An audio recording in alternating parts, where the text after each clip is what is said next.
Hi, this is Dr. B, and this is a short refresher video on integrating sources into your writing. This will probably be a review for most of you, but I'm going to go over these three main ways that we integrate sources in our writing, and then we're going to look at an example of a scientific paper, specifically a research letter. There's a little bit of a difference in the way that we would use sources in a scientific paper versus how we might use them in a more traditional, maybe English or class, or in the literature fields or something like that. So this video hopefully will give you a better idea of how you might use sources in your research letter assignment, and give you some ideas of the best practices for integrating them into your writing. All right, so the main reasons, again, this is a real quick refresher. The main reasons we might use sources in our writing are to, kind of help us to explain a term, concept, or theory, or to show an example, to illustrate or explain a method, or help us develop those methods, to provide background information, particularly for our reader who might need a bit of orientation to the field or to whatever it is we're discussing in our paper, to show what others have done. Particularly when we're discussing research, we want to build on what has come before, to provide evidence for our claims, or to help us to become more concrete and specific so that we're not writing in really general or vague terms. But there are a lot of other reasons to use sources in our writing, so check out my video on secondary research for more information on that. So just as a reminder, we cite a source anytime that we use someone else's words, which is a quote. When we borrow information or ideas, we usually do this through summary or paraphrase, or maybe we haven't actually borrowed information, but we want to provide additional information to our reader. For example, we want to refer them to another source so that they can read in more depth. I call this choose your own adventure. Some readers may have a question, or they might be interested in an idea. We can't include everything in our one paper, so we can use citing as a way to point them to another source, or another additional reading of some kind. So the three main ways that we do this are through quote, summary, and paraphrase. If you are used to writing in English or literature related fields or humanities related field, you're probably very familiar with quoting. Quoting is not as common or very common at all in scientific publications, academic research publications. We'll use quoting more later in the semester when we talk about writing for, non-scientific audiences. Summary is probably the most common way of integrating sources in a scientific published paper. Paraphrase is also not as common, but I'm going to really quickly recap these three different ways of integrating sources just as a quick refresher, and then we'll take a look at an example. So a quotation is anytime you're using someone else's words, directly word for word. So basically you put quotations around it and you pop in whatever it is that they said, and then you provide a citation. However, there are some best practices for quoting. Do not, in general, let a quote speak for itself. So some mistakes that I see often are people, they end a sentence and then they start the quotation and then they end it and that's it. Like that quote is just stuck somewhere in a paragraph, without any context. We don't want to just put someone else's words right in the middle of our paragraph. You want to contextualize what's about to happen. And I think of it like this. If you're quoting someone's work in your writing, what you're really doing in a sense is having an asynchronous conversation with them. So if you and I were out to dinner and I, let's say, went and, got up from the table really suddenly, went outside because I saw another friend, grabbed that friend, came in and sat them down at the table and just integrated them into our conversation without any explanation, without any sort of introduction, you would probably ask yourself, what is going on here? Who is this person? So that's the same thing. When you put someone else's words in your writing, you're having a conversation. You need to introduce that person and provide some context for what they're about to say to the person who is reading. And the other thing is, don't directly quote unless they've said it better. Honestly, the best practice is to try to summarize or paraphrase if you can. Too many quotes inside of your writing, essentially what's happening is it's not original then. You're just letting some other person speak for you. So it's, if they've said it best, then go ahead and quote it. But otherwise, I would recommend trying to summarize or paraphrase it. And there are some limits to how long, obviously you should quote. You don't want to just quote lines and lines and lines and lines of text. So wherever it is that you're writing for, if you're writing for a specific publication, you'll want to check out their specific style guide for their guidelines on how to effectively quote. Different publications and different style guides have different rules about quotes, length, and best way to integrate them and stuff like that. So a summary is a very succinct way of conveying a lot of information, right? You can boil a source down to a few sentences. There are lots of different types of summaries. If you've ever seen an abstract before a published paper, that is a summary of the paper.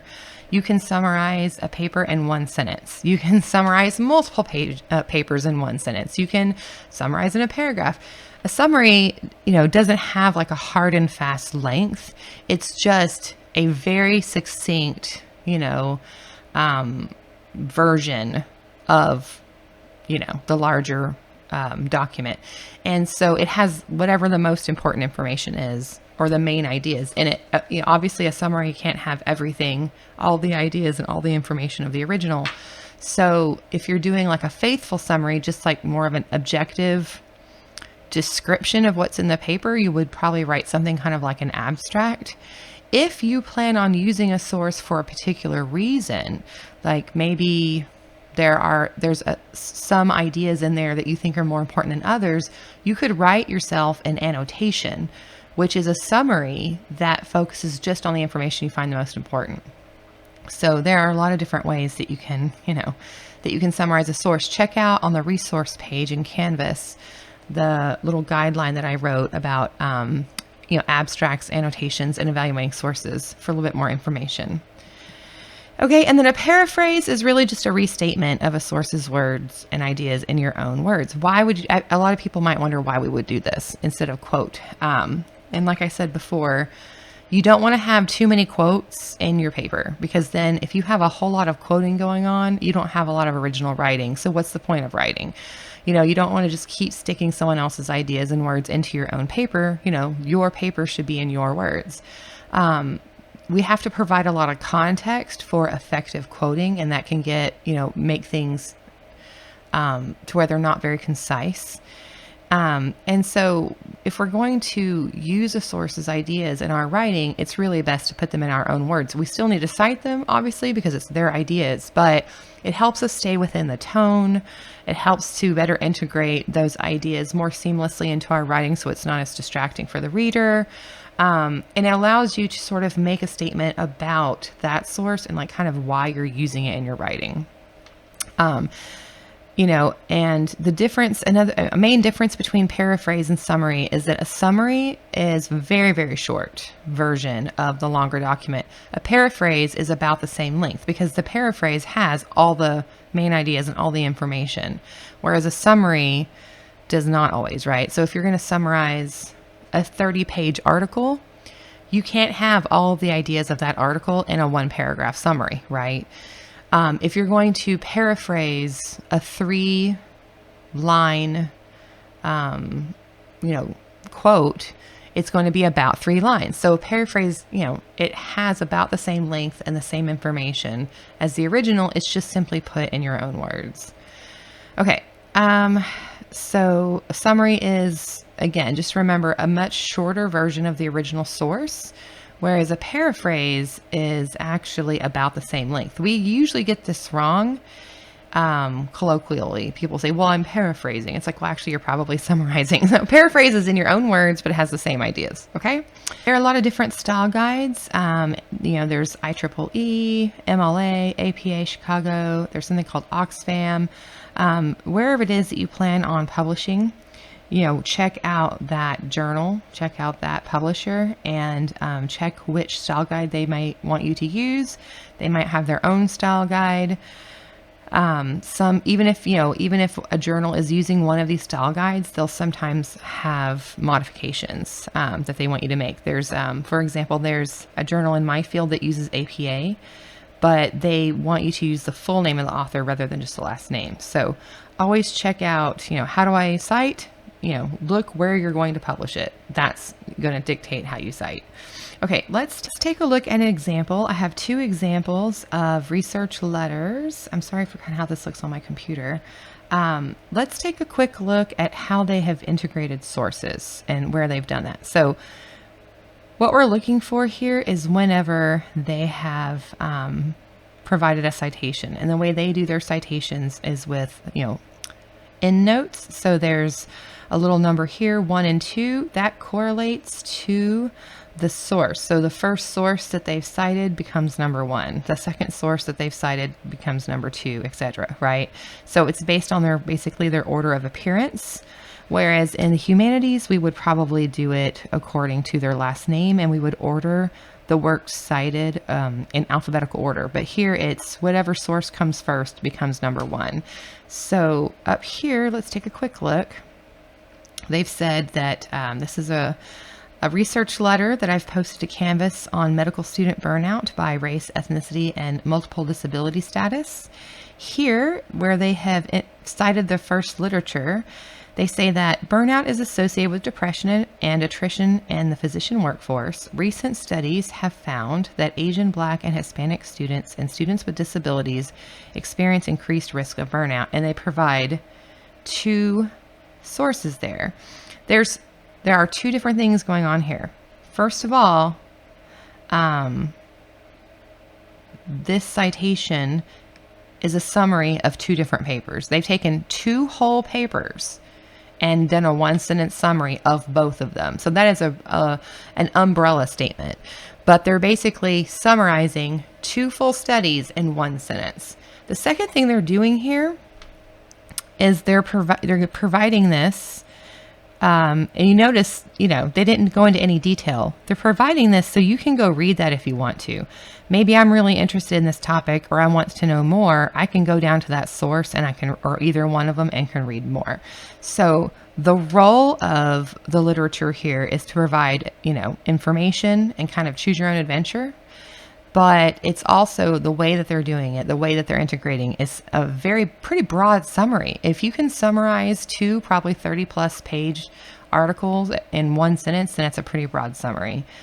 And if we look at a different example, here's another. Let's see. I wanted to show you another. You can see that they don't cite a whole lot in this paper.